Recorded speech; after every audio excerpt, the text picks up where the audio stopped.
So it'll be another corner for Aspire. Holding, cleared by Hindley. He'll go chasing after it. It will roll out.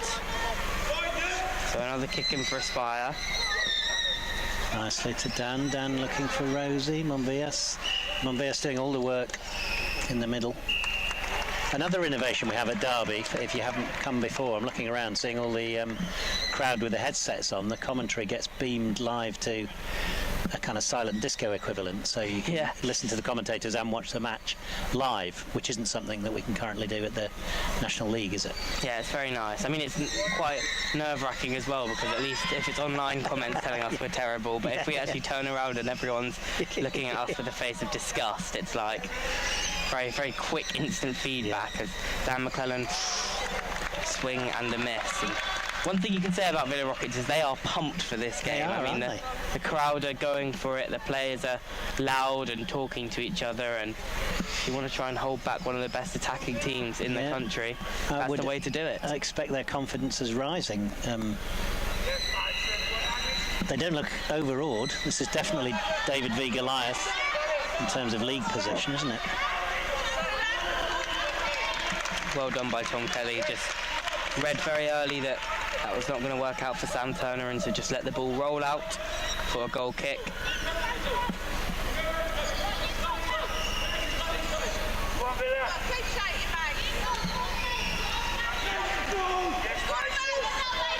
Mason Hindley, contact between him and Boulding, allowed to play on bumper to bumper.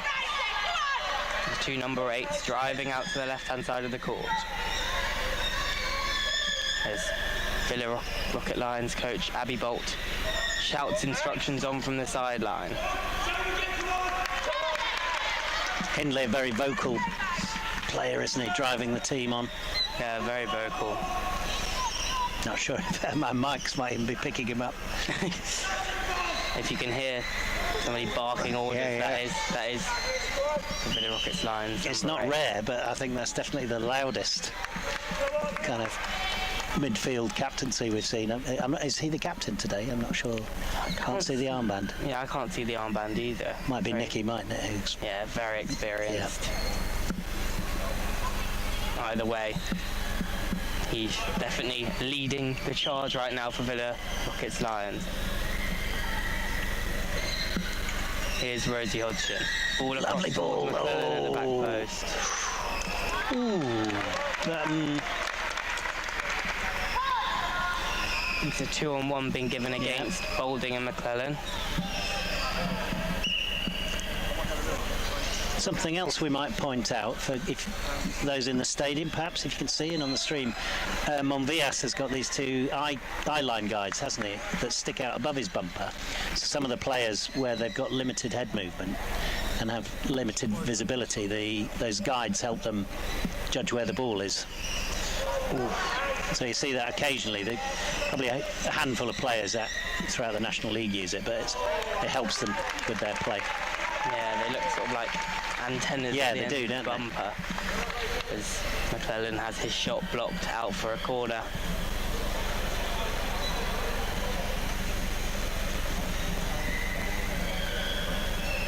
Dan McClellan over this corner to Boulding, who shoots at the near post and hits that post. McClellan. Go on, Rosie. Ooh. Did I perhaps reveal my allegiance there? So Aspire with the first Power Chair football team I saw. Charlie Kitcher introduced me to Power Chair football. Charlie retired some years ago, but I've always got a little soft spot for Aspire. Oh, well, I remain the picture of neutrality. Yes. As Dan McClellan. Commentary is thicker than blood, isn't it?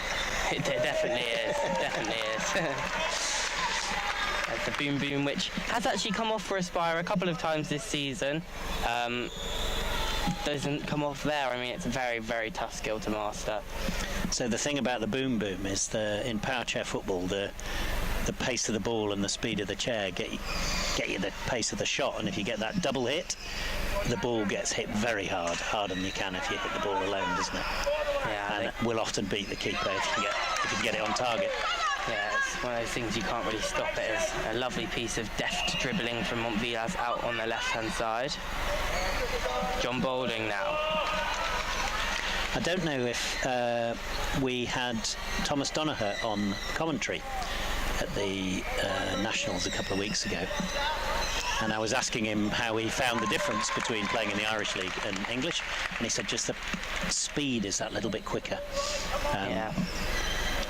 But Douglas Montvillas does not seem to have been phased by that at this time. Is he? The country. He's the top goal scorer for Villa Rockets Lions, 12 in all competitions this season, which is a very respectable return. Daniel Ball is in second position on 7, alongside that is good, isn't it? As here is Mason Hindley. He's one-on-one with goalkeeper Tom Kelly. Kelly should be able to deal with this and does. Just drives him out wide, and then Boulding comes to meet Mason Hindley.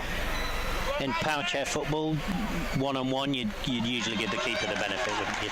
Yeah, it's one of those where you're going to have to do something incredibly impressive, like a dummy or a nice bit of skill or a last-minute change of direction to be able to get around the goalkeeper in that situation. And also, I mean, the goalkeeper really has to make a mistake to beat the goalkeeper in that situation. They have to overcommit or give you too much room, as long as they get their distances right. It's a very easily avoidable situation. As this could be a bit more difficult, as Mason Hindley has a chance. Shoots on the spin. Did the ref call it? Yeah. So now the ball shouldn't go higher than its own height, should it?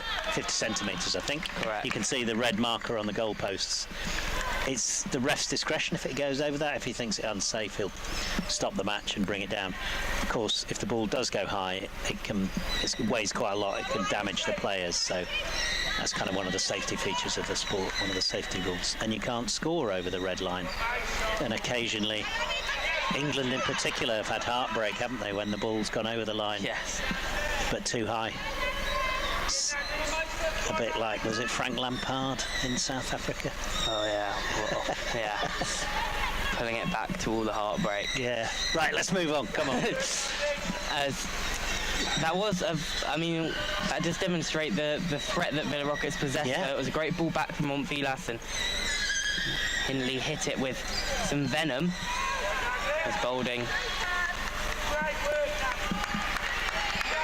So I would have thought Aspire would start slow and then just impose themselves, but Lions have held it completely, haven't they? I mean, this is any break from either side. They've got a very strong foothold in this game. The Rockets Lions. Here's John Boulding back in towards Dan McClellan. Boulding, ball across, blocked again. They're Lions leaving Sam Turner up, who I'm not sure where the camera angles. Sam will be closest to the camera at the moment. But those three, Baker, Hindley and Montvillas, are doing a great defensive setup, aren't they? They're reading it well, they're not letting Aspire pass the balls through, which they usually would. Tom Kelly comes out and extinguishes the danger that was posed to him.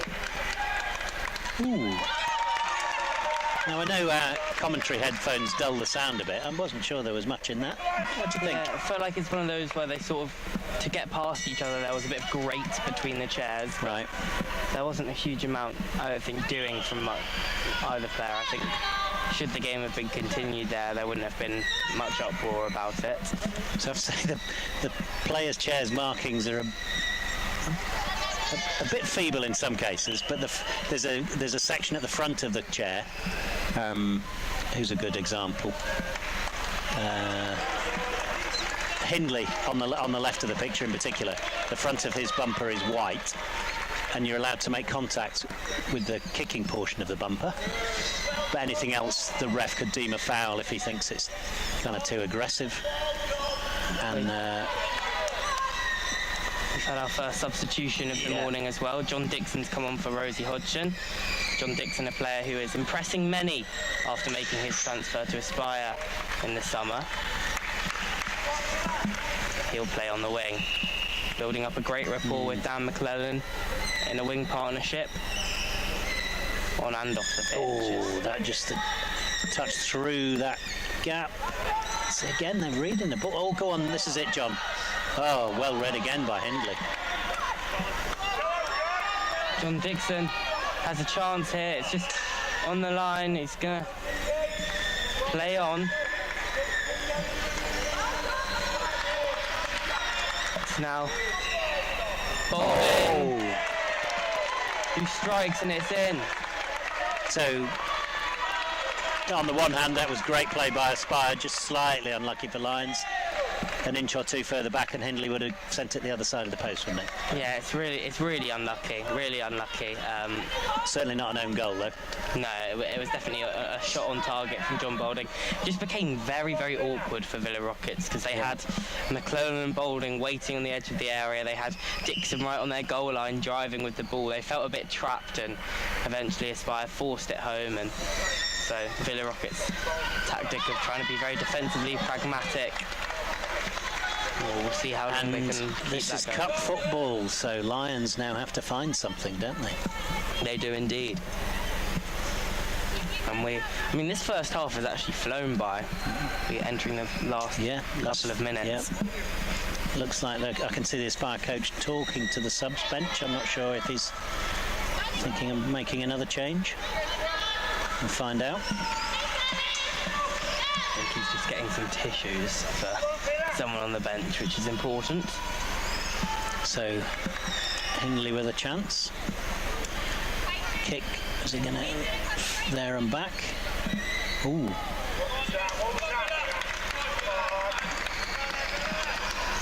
That was a bit ambitious, wasn't it? Often you can catch teams out on the near post, but you're not going to catch John Balding and Tom Kelly. You'd have to be having a terrible day to catch them too. Vilas. Balding. You see there the ball came up, but the ref decided it was safe, so play on.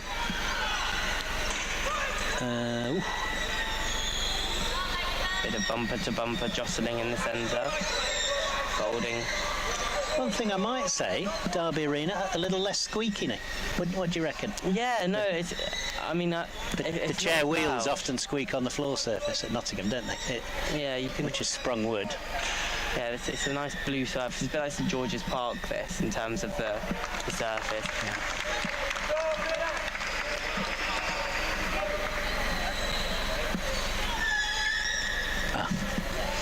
Sorry, commentary are also running the scoreboards for the audience, and we forgot to do it. Wouldn't normally have that responsibility, would we? Yeah, I know, it's way above my pay grade. Dan McClellan with the ball across off the back of Nicky Baker. Played together at Evergreen, Dan McClellan and Nicky Baker. She was on the court guiding him through his first ever appearance in the National League. Did Dan spend long at Evergreen? I think it was maybe a season or two before he moved up to Muscles, and then obviously COVID happened, and then from that point on he trained with Aspire and played with Aspire as John Dixon with the ball across. Not a bad attempt, but Montvilas equal to it. He's been immense in this first half, but played around him. That's the way to do it. You've got to cut him out of the game. 2-on-1 though, given.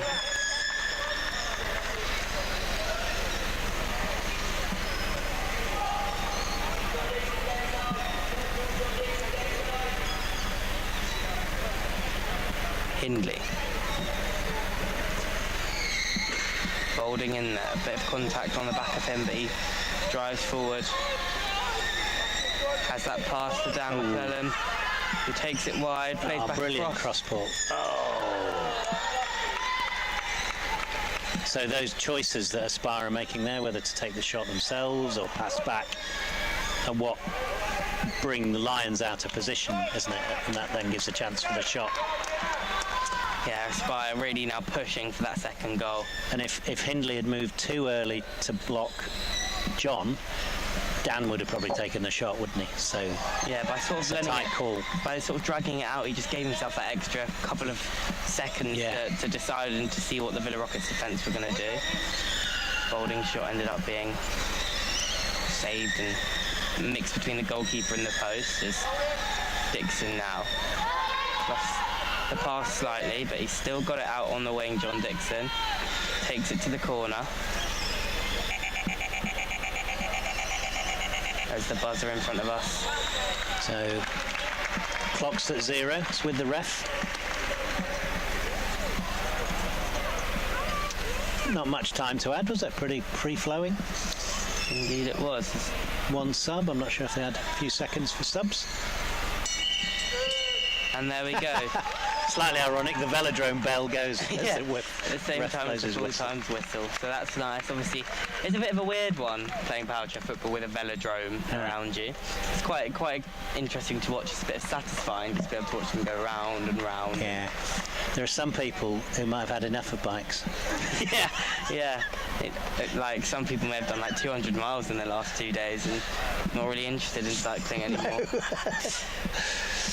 Right, so how should we sum that up? I think a pretty good half for Lions. Not quite unlucky, but, you know, wouldn't have taken much to come out 0-0. The momentum with Aspire, though, and very hard to see how Lions come back. Yeah. Got to find something special. I mean, Lions would have known that they had a hell of a task coming here and beating Aspire, and obviously a draw would never have been good enough because it's knockout football.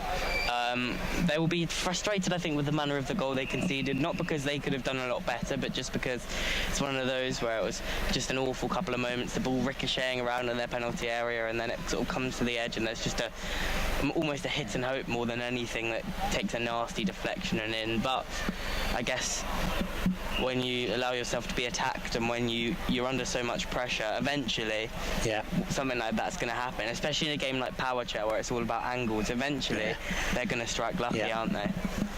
Now, I don't know what coverage there is. You might, I don't know what the temperature is here relative to Nottingham. You might see a couple of the Villa players, they're having their hands warmed. Their conditions mean that the muscles get a little weaker in colder temperatures, don't they? And so the fine motor control of the power chair can drop a bit.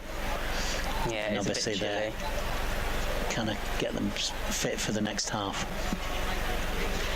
Yeah, it's been in warmer halls, but so how does quarterfinals commentary work? Do we take a break? Do we keep the crowd entertained? I mean, if you're willing to sing, Nick, that would be great. Oh, I'm looking for thumbs up. Yeah. What would you like to sing? Dad, honestly, do you think we take a break? Should we take a break? Let's take a break. Go and grab a cup of tea if you're watching at home, and we'll be back in a couple of minutes for the second half.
So welcome back. We had a little half-time break and we're now ready to go almost for the second 20-minute period. So someone mentioned the commentary might not come in until later on this first half, so maybe we'll go back through the teams and the squads. Yeah, well, I mean, I don't see any changes from either side. Yeah, so it's as it was, which is Tom Kelly in goal for Aspire with John Boulding in front of him, Dan McClellan and John Dixon on the wings. And for Villa Rockets Lions, it's Nicky Baker in goal, Mason Hindley in the centre, Naglis Montvilas on one wing and Sam Turner on the other. And so we are underway here. Villa Rockets Lions immediately aggress after taking the kick-off. Hindley powers the ball out to the left-hand side and it goes out for a kick into Aspire. So Lions 4th in the Championship, Aspire 4th in the Premiership. David versus Goliath.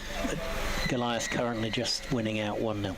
Yeah, but let's see if Villa Rockets Lions can find a stone to throw in the second half. And because it's a cup football, if it goes to a draw, there'll be 5 minutes extra time each way and then penalties. Indeed it will. We want to remain on schedule though, so if whoever's going to win wants to do it in normal time, I'm sure everybody here in the technical team would appreciate that, as John Dixon has the ball out on the left-hand side.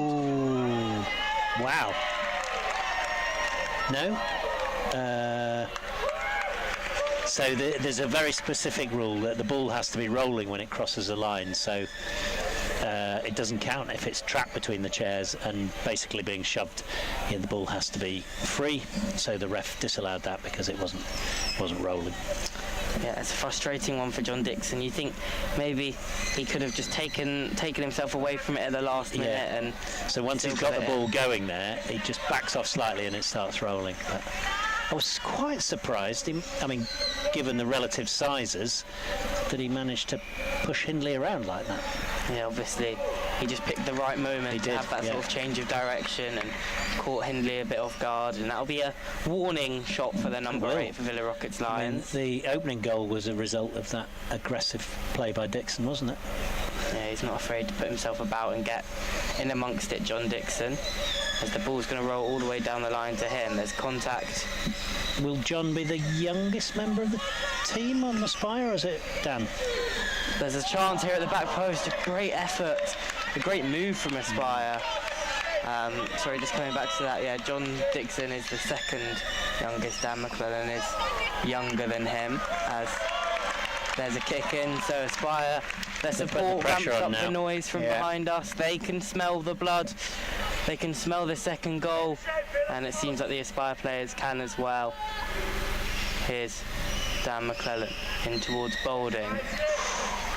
Corner kick. John reading that, picking up the ball, seeing Hindley was going to get it, picking it up.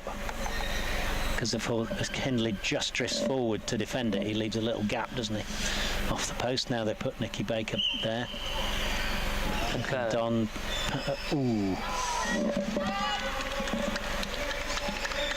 Goal kick.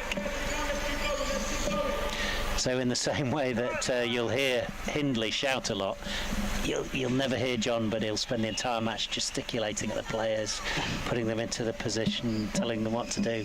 Very vocal.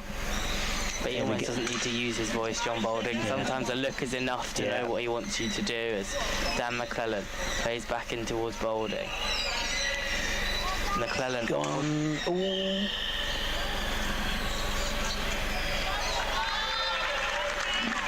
I didn't see what the ref gave that for. So I think as John Boulding tried to dummy it towards the back post, he accidentally turned and span into Montvilas, I think it was, on the edge of the area.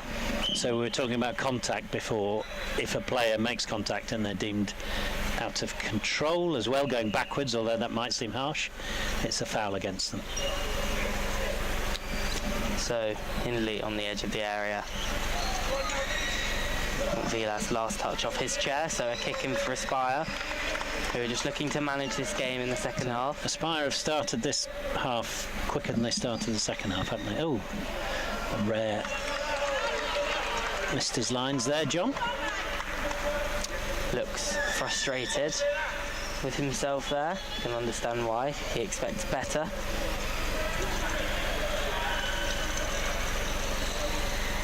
Hindley.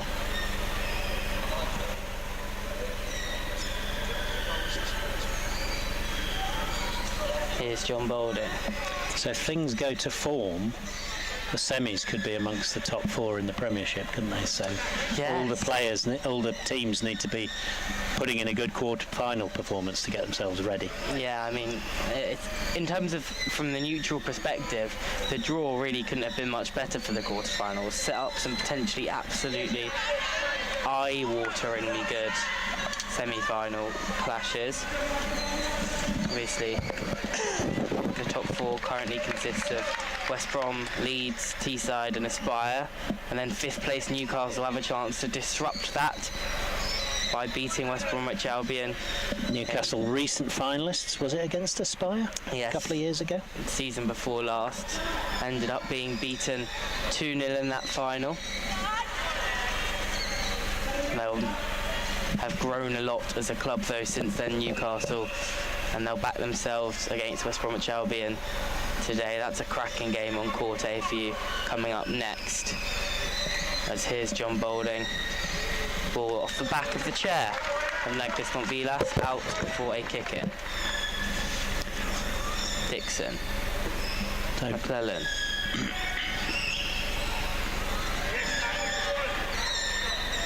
John Dixon. Montvilas gets it clear. Now a chance potentially for Sam Turner. Presses it towards goal. Tom Kelly is just going to get rid of the danger. Don't mind that.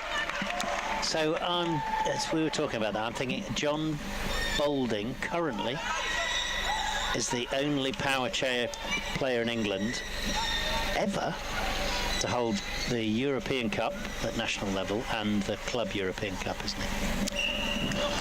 No one else would have done it because they were both trailblazers, England and Aspire. It was the first wins in both of them, wasn't they? And the Nations Cup, the equivalent of the Euros, is taking place this October. Yeah. So unless England can repeat that brilliant win from, I think it was 2019, he'll have to relinquish that one. Yeah, I think the French may have something to say about that. Yeah, but they will have something to say, but maybe they said it at the World Cup. It's our turn to say it back. They're not happy, the French, after Aspire's European Cup win in Paris. Ruined the sort of fairy tale homecoming for Upsilon in the final. Very much not happy.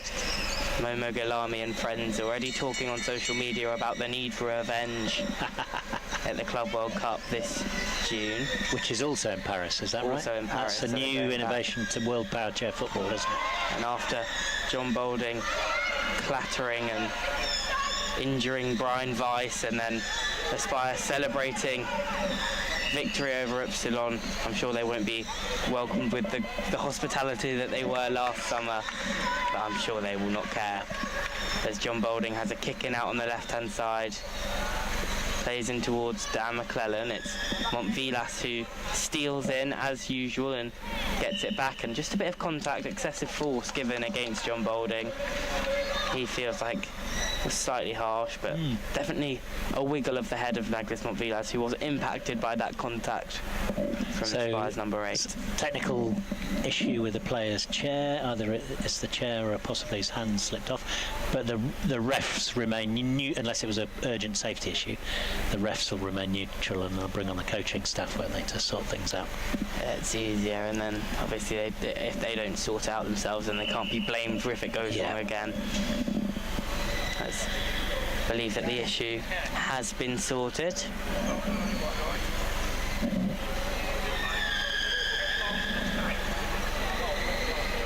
Now we're nearly 10 minutes into the second half, mostly with Aspire, but again the game's drifted away from them slightly, hasn't it? Villa chance to pick up. Ooh, well read. McClellan takes it off Monvillas. Dixon loitering on the spire wing.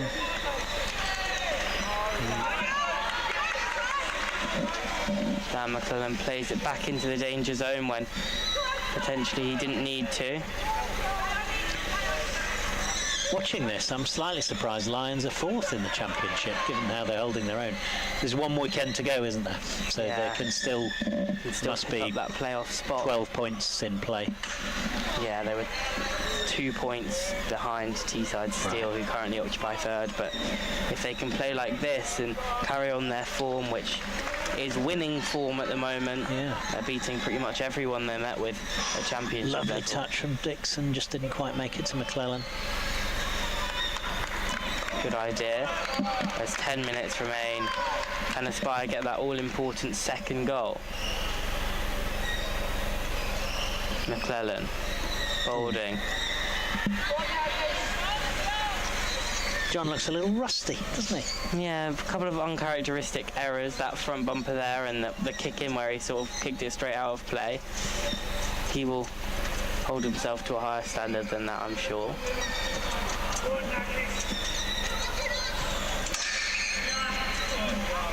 John Boulding. What a pass from John Dixon towards McClellan at the back post. That's Aspire for you, isn't it? Knife through butter. Fabulously accurate. High-paced power chair football. Yeah, I mean, it's just a fantastic goal all round. The pass across from John Dixon was beautiful. Dan McClellan could thank him later for that one, but then the finish from Dan McClellan, just a cross goal, power through the chairs. And again, the fact the ball was going across had just dragged Hindley slightly, and McClellan put it back the other direction behind him. He had a choice there, didn't he? And Hindley told him which way to go, almost. Yeah, and very accurate finish. The understanding between McClellan and Dixon is developing more and more by the day, by every time they play each other, and they were on the same wavelength. Now I can't see a way back now for Lions. They've threatened once or twice, but Tom Kelly really hasn't had to do much, has he, in the Aspire goal? He hasn't. Here's Dixon.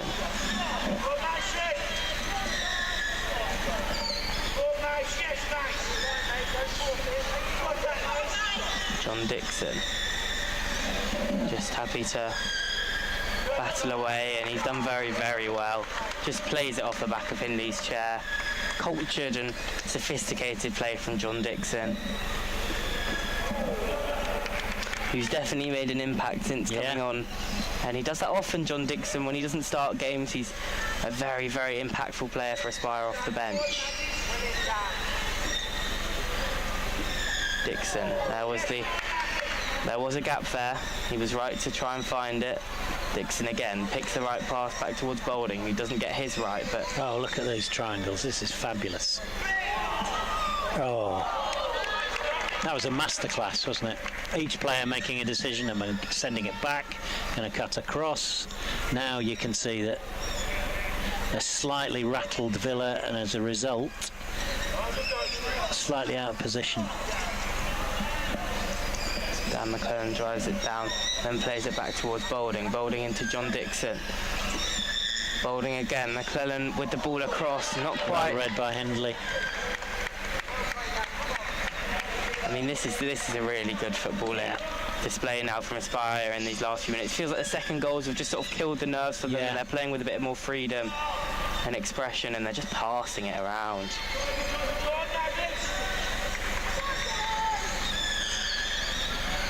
Dixon, that's a great pass.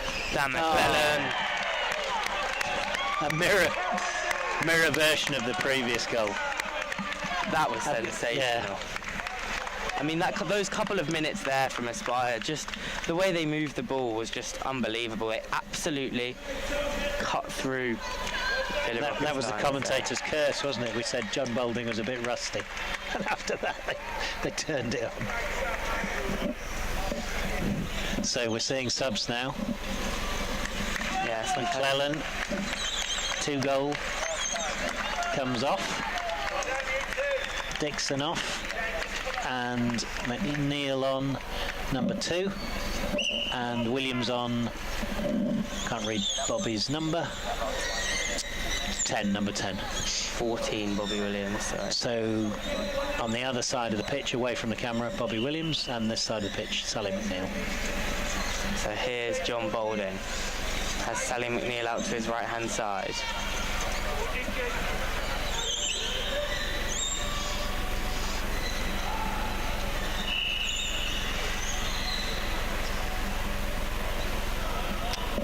Boulding to Williams. Bobby Williams. Ooh. Just looking for the gap there between Baker and Hindley. Yeah, with right McNeil idea. on the far post.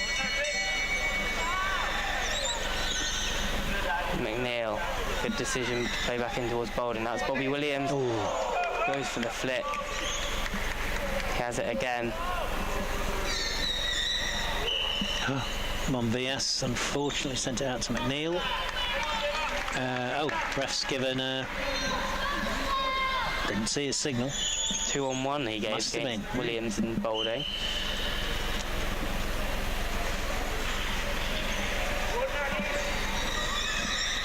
Less than 5 minutes, 3-0 to Aspire. I think the game's up for Lions, so probably the first name we can expect in the hat, Aspire. I'm just gonna, and the court behind us, Leeds are 2-1 up against Nottinghamshire.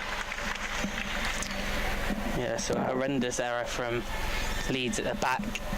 Gifted Nottinghamshire an equaliser after Leeds went ahead in that game, but they've got one in the second half, so they will join Aspire in that draw.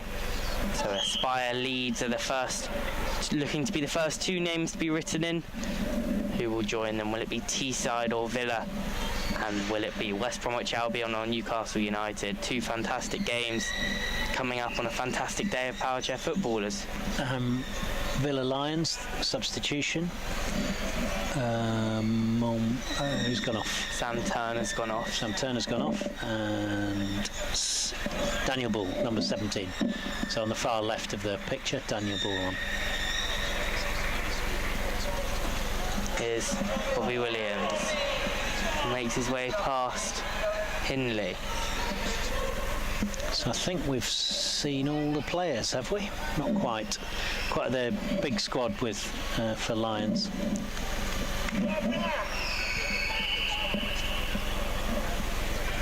Bobby Williams back in towards Boulding. It's not really in the nature of power chair teams to run the clock down, is it? But you can see Aspire have relaxed a little now. Yeah, it definitely is. It bounces off the back of Nicky Baker's chair. I think the fight that Villa Rocket showed earlier in the game has sort of faded away slightly. Well, yeah, so we've spoken about 2-on-1 on occasions, although Monbias and Baker were close there, because Baker's the nominated keeper and she was inside the box. She's excluded from the 2-on-1 rule.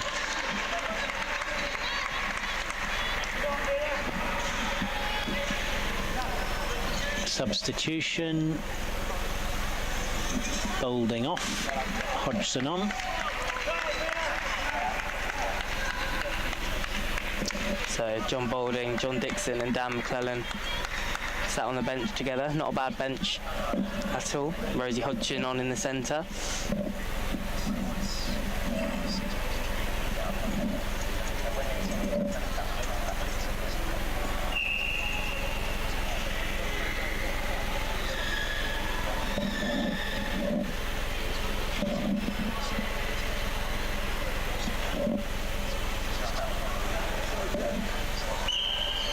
Here we go.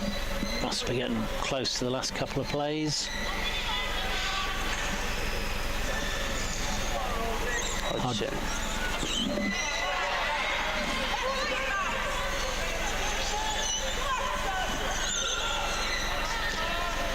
So one thing you'll see Kelly doing, the keeper always wants to kill the speed on the ball, because that prevents a kind of mishap. If it bounces off too fast, the opposition can attack it, whereas the attacking players want to keep the pace up on the ball, don't they? So Tom Kelly there just cushioning it nice and gently, and kills it for Hindley, who was coming onto it. It's going to be a kick in for Aspire.